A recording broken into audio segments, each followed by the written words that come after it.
L'Esprit Saint du Précleste a personnellement dit cela au frère Hébert. L'Esprit Saint a dit « Tant qu'il y a de la foi, les montagnes se glaceront ».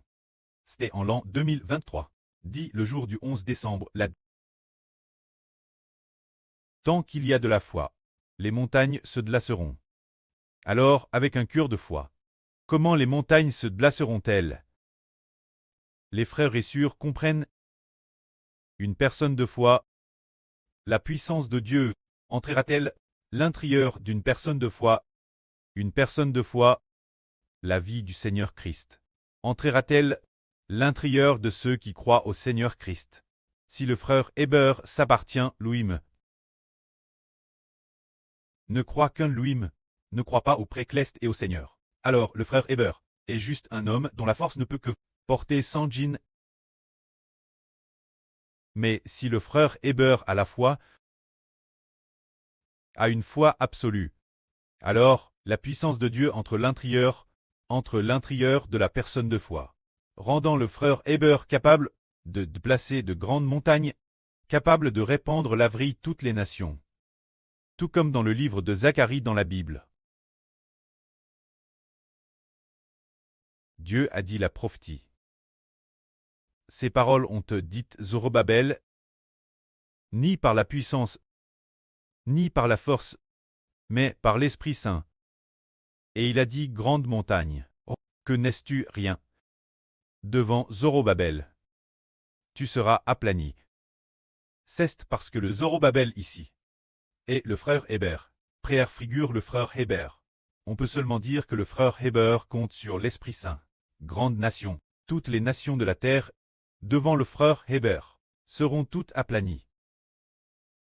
Pour quelle raison est-ce? C'est parce qu'il y a la foi, avoir la foi, la raison pour laquelle l'Esprit Saint entre en nous. Tout comme notre frère Hébert prêche la vie chaque jour. 12 sessions le matin, 12 sessions le soir, sans jamais aucun retard. Pour quelle raison est-ce? C'est par la foi. Dieu et le Seigneur habitent l'intérieur de la personne de foi. Ainsi, celui qui fait parler le frère Hébert, n'est-ce pas Louim? Mais Dieu et le Seigneur, cause de la foi du frère Hébert, ils habitent en lui pour parler. Ainsi, les gens de toutes les nations graissent une seule personne. Peuvent approvisionner pour toutes les nations. La nourriture spirituelle de la vie les rassasie. C'est comme les autres. Les pasteurs du monde, pour prêcher une vie un sermon, peut-être 10 minutes de vie, ou 20 minutes de vie. Ils doivent prendre la Bible ici et elle, et prendre divers documents, et consulter divers documents, et ensuite, écrire un manuscrit pour parler. Mais le frère Hébert n'a jamais fait cela, parce que la vie mane de l'esprit. Elle n'est pas tirée de la Bible, ni prise de divers documents. Il ne s'agit pas de transporter le contenu des autres, mais de son propre cœur. Il crée la vie. Par exemple, notre Précleste est appelé le Créateur. Que fait le Créateur? Ce qu'il dit apparaît. Ce qu'il dit apparaît. Par exemple, il a dit « qu'il y ait de la lumière ». La lumière fut. Il a dit « qu'il y ait de l'eau ». L'eau est apparue. Par exemple, le Seigneur a dit que les 5 pains et les 2 poissons ont produit des milliers et des milliers de pains, des milliers et des milliers de poissons. Ils sont apparus. C'est la puissance du Créateur, qui peut en créer beaucoup par la parole. Créant tout ce qu'il souhaite créer. Mais sans la sagesse du Créateur, sans la puissance du Créateur, il faut aller puiser de l'eau. Aller puiser de l'eau, il doit aller puiser de l'eau au puits. Pour manger de la nourriture, il faut alors préparer de la nourriture pour manger.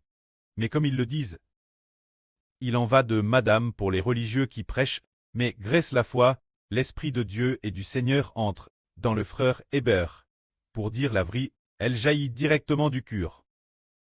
Comme une source d'eau vive, ininterrompue, pour toujours et jamais, prononçant les paroles de l'eau de la vie, infinie. C'est parce qu'il y a la foi, la puissance de Dieu, la puissance du Seigneur entre l'intérieur, nous permettant d'avoir la foi. Les montagnes se déplacent, que la gloire soit auprès et au Seigneur. Amen.